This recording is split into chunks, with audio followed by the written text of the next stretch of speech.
Hi, and welcome to another episode of Hot Takes with me, the Silver Fox. For a long time, people thought Humza Yousaf was the worst health minister Scotland ever had. But new statistics released today show that Michael Matheson, the current one, may be challenging for that title. They are showing an appalling record of lateness, of missed appointments, of people having operations cancelled, the works. Things are only getting worse and worse in the NHS in Scotland. There is no one capable of dealing with the problem, but while of course they keep wasting money on other things, no one ever will. We'll take a look at this report, see how bad the figures are, and trust me, they're really bad, and we'll wonder what the hell will anyone do to make this situation in any way acceptable for patients. Here goes. Right, so before we get into it, I will say one of the biggest problems you got is not just in the Scottish NHS, but the NHS generally, is lack of money. But particularly in the Scottish one, there is money in the system that could be used. I've mentioned this before, the £8.5 million a month they're spending on spin. You know, stop spending on spin doctors, start spending on real doctors, because that's the only way you're going to improve things. The NHS could improve. You know, using that money to get a few doctors, to get a few nurses, to get a bit more updated equipment, to get the social care, to get, home visits and things like that. You would massively increase the perception of the NHS. You would have patients actually coming out whole and repaired and well. You would have doctors and nurses not so stressed. The NHS would be good. The waiting list would reduce. But of course, if you did that, then it just happens organically and people just think it's the NHS. What they're not thinking is, oh, it's the SNP are doing this to the NHS. And so that's why you spend money on the spin doctors. You don't care about the NHS. You just want people to think you're doing something good. And that's why you're spending this money on spin rather than on patient care. It's wrong and it's immoral. And in fact, I would suggest it is a waste of public money. Anyway, we're going to have a look at this now and see how bad it is. But Michael Matheson, he is going to have a hell of a struggle trying to improve this, and he could actually end up being a far worse health minister than Humza Yousaf. Anyway, SNP shame as new health statistics show how the nationalists are failing Scots patients. Humza Yousaf's time at the helm of health is continuing to have a devastating impact on patients, with a new cabinet minister, Michael Matheson, unable to make an impact. The rot will not stop just because you've changed the minister. The new minister is just as terrible and not as good as his job as Humza Yousaf, so he's got no chance. And without resources, and without money, and without a clue as to what he's doing, how's he going to make a difference? So the SNP's woeful handling of the Scottish NHS has been laid bare in new statistics released on Tuesday night that highlight the issues facing patients. Humza Yousaf left the service in a mess when he moved to Bute House after becoming First Minister, and has started to make Scotland into a complete mess now, because everything he does is a fail. But his predecessor, Michael Matheson, Johnny, I'm not kidding, the level of journalism in this country is a joke. They mean successor, surely. Anyway, his successor, Michael Matheson, is failing to make much of an impact, with thousands of Scots left waiting over the recommended 4 hours in A&E. In the week up until June the 25th, over 8,500 patients waited longer than the target time, meaning under 70% were seen on time. That is ridiculously bad. Over 2,000 waited over 8 hours, and nearly 600 were forced to wait more than 12 hours in A&E before being treated. The figures are marginally better than the week before, but it remains well below the nationalist government's targets of 95% within 4 hours. Just think, £8.5 million a month dotted around all these hospitals. How much better would that be?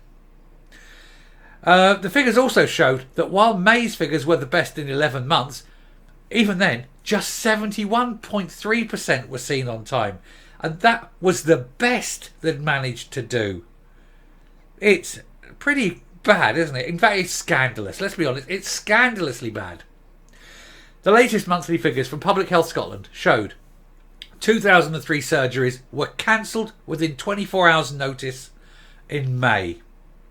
8.3% of the total of 24,125 planned operations, in fact.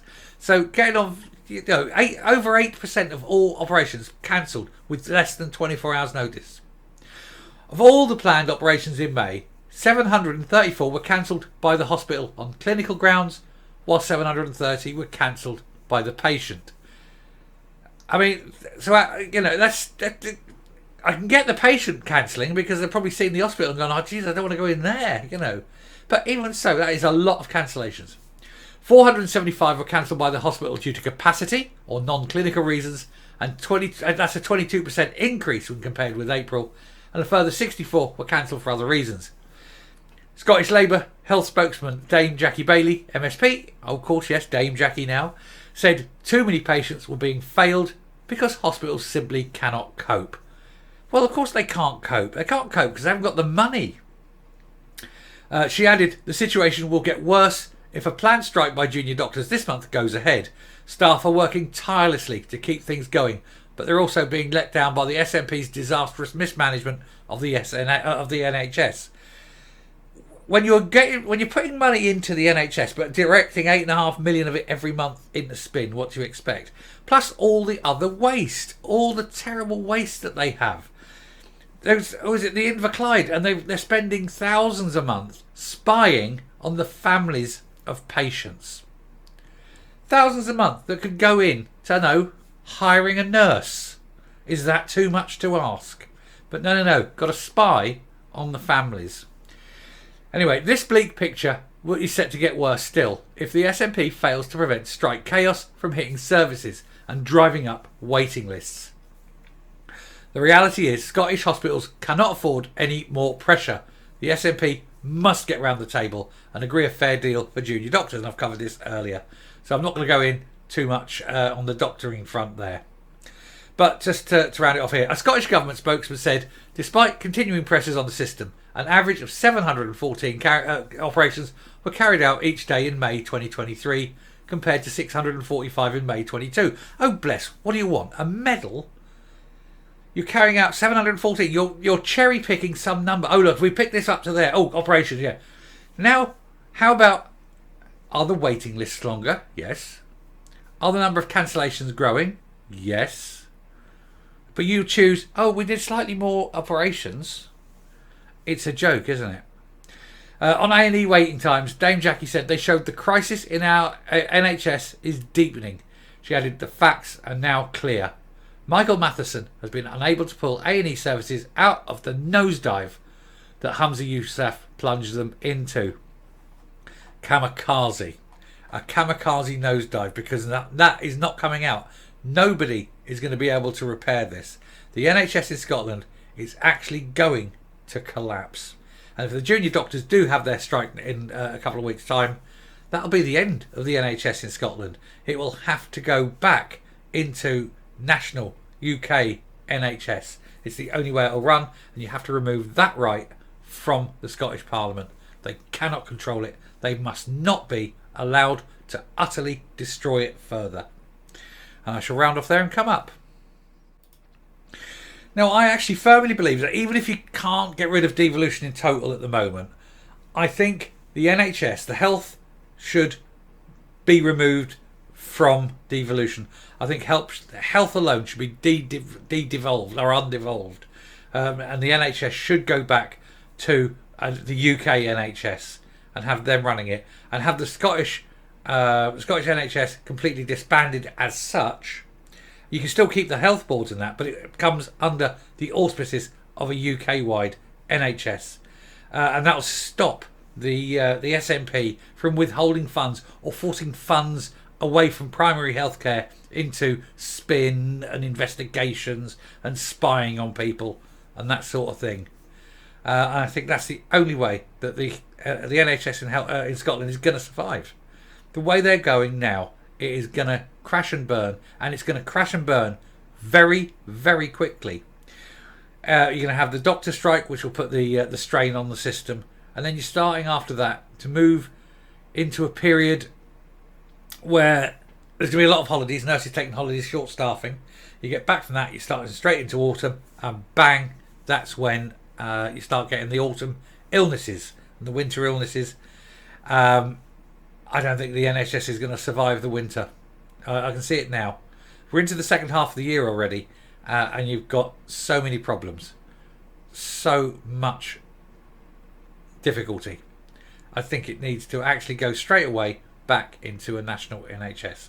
But let me know what you think in the comments there.